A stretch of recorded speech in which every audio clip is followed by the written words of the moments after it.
महाकुंभ 2025 का ये 5वां स्नान है और आपने सही फरमाया कि जो 3 अमृत स्नान थे उसके अतिरिक्त ये तीसरा मुख्य स्नान है। इसके बाद से महाशिवरात्रि का भी स्नान होना बाकी है।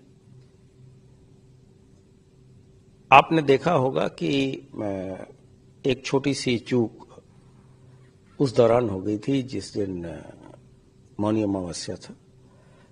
उससे सीख लेके हम लोगों ने और बेहतर प्रबंधन कैसे किया जाए।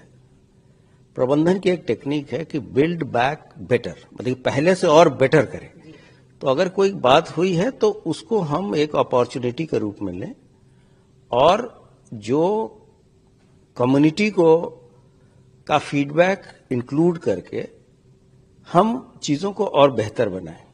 तो इसमें जो हमारे अपने अधिकारी थे वो या जो श्रद्धालुओं को कठिनाइयां हुई, इन चीजों को मिला के हम लोगों ने एक बेहतर प्रबंधन तकनीक अपनाई और जिसका परिणाम है कि इस महाकुंभ में अब तक सबसे ज्यादा लोग 46 से 47 करोड़ तक की जनता अभी तक आ चुकी है और आज के दिन भी 1,30,00,000 लोग अभी तक स्नान 10 बजे तक कर चुके हैं। प्रयाग के अलावा हमारा विशेष ध्यान चित्रकूट, मिर्जापुर विंध्याचल मंदिर, वाराणसी का काशी विश्वनाथ कॉरिडोर, अयोध्या के राम टेम्पल, सभी पे बराबर तरीके से है, क्योंकि अधिक से अधिक श्रद्धालु यहाँ स्नान करने के बाद, प्रयागराज में स्नान करने के उपरांत ये लोग इन गंतव्य स्थलों पर जाते हैं और वहां रास्ते में इनके साथ कोई असुविधा न हो, कोई घटना दुर्घटना न हो, इसके व्यापक प्रबंध किए गए हैं। हम लोगों ने लखनऊ में भी एक वार रूम बना रखा है जहां से लाइव फीड हम प्रयागराज क्षेत्र का ले रहे हैं और जैसा कि आप अवगत है कि लगभग 2,500 से अधिक कैमरे हमारे एक्टिव हैं और सभी का लाइव फीड हमारे ICCC जो प्रयागराज में है वहां जाता है और यहां भी देखा जाता है।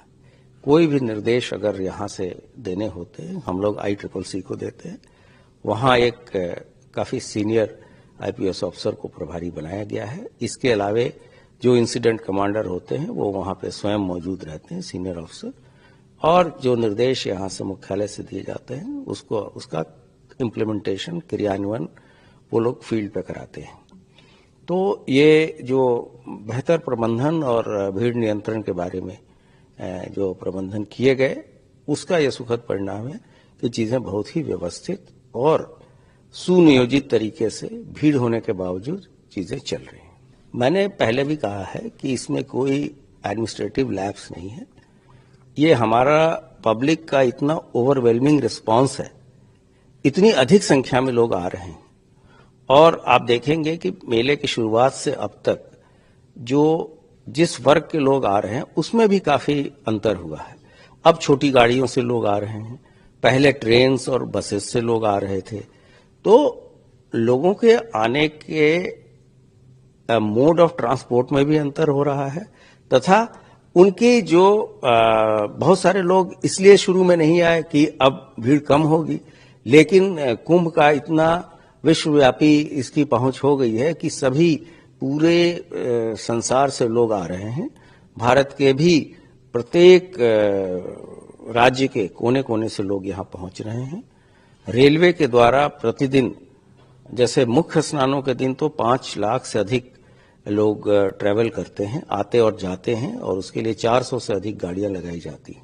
सामान्य दिनों में भी यह संख्या 3 से 3.5 लाख होती है तथा करीब 350 ट्रेनें चलाई जाती हैं और इसके अलावा हजारों की संख्या में, लाखों की संख्या में 4 व्हीलर्स का सिटी में आना, फिर उनको वापस भेजना, ये अपने आप में बहुत चुनौतीपूर्ण और बहुत ही मेटिकुलस प्लानिंग की बातें हैं।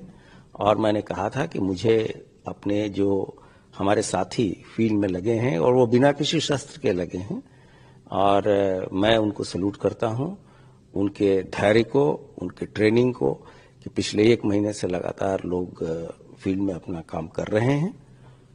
कुछ लोगों ने इस बीच में दूसरे जगह की वीडियोस को भी हमारे कुंभ से जोड़ा। जैसे एक जगह दिखाया गया कि पुलिस ने लाठीचार्ज किया है, जबकि वो किसी अन्य प्रदेश का था।